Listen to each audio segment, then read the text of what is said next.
So I wanted to make a quick video of some of the different brooders I use and why I do.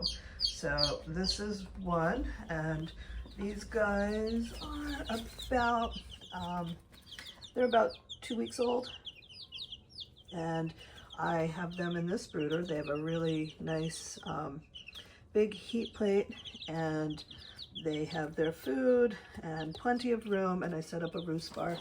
So a few of these babies are, let's see if we can see them a little better. Yep. So a few of these babies are going to be staying with me, and I'm growing them out for my own flock. And then a couple of them have homes already, and they will be getting picked up this weekend.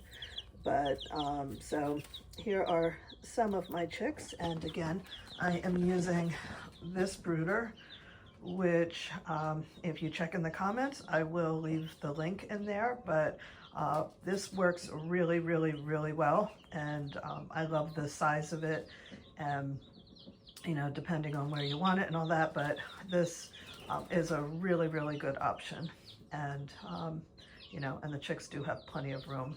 So another thing that I use for a brooder are the totes.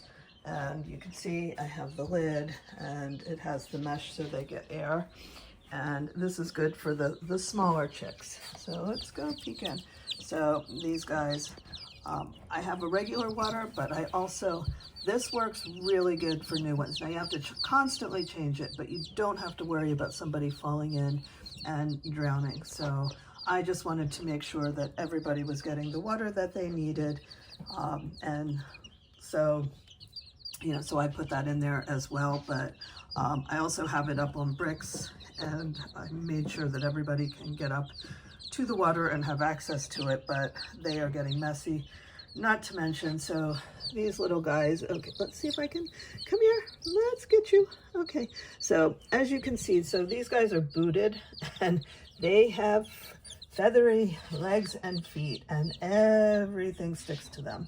So to make sure that they're not getting clumps of poop and things stuck on their feet, I did lift the water up, and hopefully they don't run through it as much, but I do have to constantly check them to make sure that their feet are staying clean.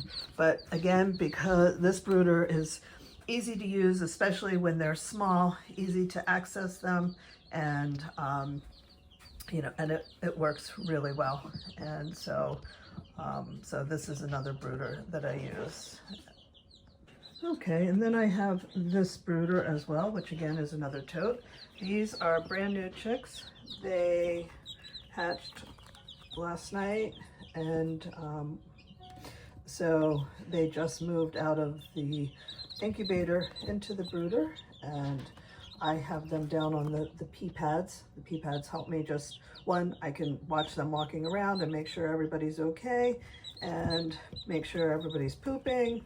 So, and I use this little chicken cup for their food. What I also do in the beginning, I will sprinkle a tiny bit of food in front. Now they're already eating, so I don't have to worry about it, but I usually do that right away so that they do come out and eat. Also, again, for the water, I use the weight for fermenting, and that is, again, very good, especially when they're brand new and they're just learning to get around. Make sure nobody falls in and drowns. But these are, you know, again, brand new babies. They just hatched yesterday, and so having them in the tote like this, again, makes it very easy to monitor them. Different things work for different people, but again, I do have so many different chicks and different ages that I have to use multiple things. And lastly, here is another brooder that I have. You can see the babies in here. These are out here in my little chicken room, and whoop, so you know, they are growing out right now, and let's say these guys are I think these are 4 weeks old. Their feathers are coming in now, starting to see, like this one right here is a little rooster, but they are out here, and They have, you know, I use the bricks and the stones to raise the stuff up, and they have something to roost on. I don't have a heat plate in there currently. It's gotten warmer outside. I do have a heat lamp that is hung from the ceiling, so they do, depending on the temperature, will have the heat lamp if it's not bad at night, or if I do need to, I will use the heat plate as well as the heat lamp, just for nights. But they really don't use the heat plate anymore, and that's one of the reasons that when I know to pull it out, because when I look in there and nobody's under there, it's like, okay, it's time we can take it out. But this is a different brooder. My son made this.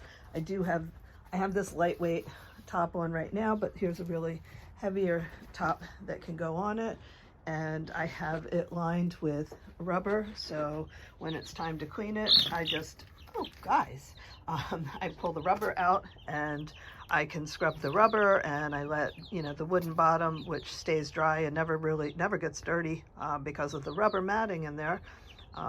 So I just clean it out when I need to.